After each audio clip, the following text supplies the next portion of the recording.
पुणे जिल्ह्यातील ट्रेकिंगसाठी प्रसिद्ध असलेल्या मढेघाट परिसरात रविवारी संध्याकाळी काळजाचा थरकाप उडवणारी घटना घडली। सह्याद्रीच्या कुशीत ट्रेकिंगचा आनंद लुटण्यासाठी गेलेल्या विद्यार्थ्यांच्या पथकावर मधमाशांनी भीषण हल्ला केला।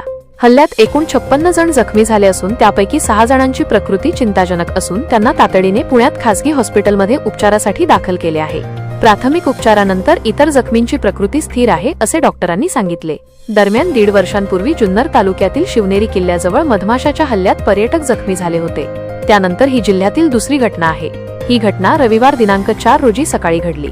मढेघाट परिसरात 10 ते 13 वयोगटातील 56 विद्यार्थी, 10 प्रशिक्षकांचा गट निसर्ग पर्यटनासाठी आला होता।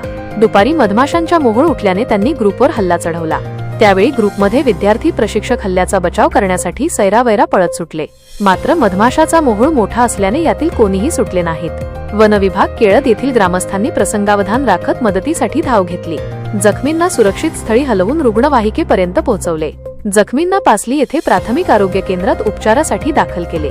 मात्र तिथे डॉक्टर उपलब्ध नसल्याने वेल्हा येथील ग्रामीण रुग्णालयात 35 जणांवर प्राथमिक उपचार केले। यात 17 मुले, 14 मुली आणि 4 ज्येष्ठांचा समावेश आहे। 6 जणांना तातडीने पुण्यातील भारती हॉस्पिटलमध्ये दाखल केले। 2 मुले, 1 मुलगी, 2 पुरुष, 1 महिला अशा 6 जणांची प्रकृती चिंताजनक आहे।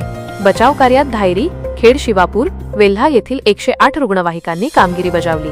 मावळ भागातील 18 गाव मावळ आपले महावितरण या व्हॉट्सअप ग्रुपने मदतीसाठी मोठी भूमिका बजावली।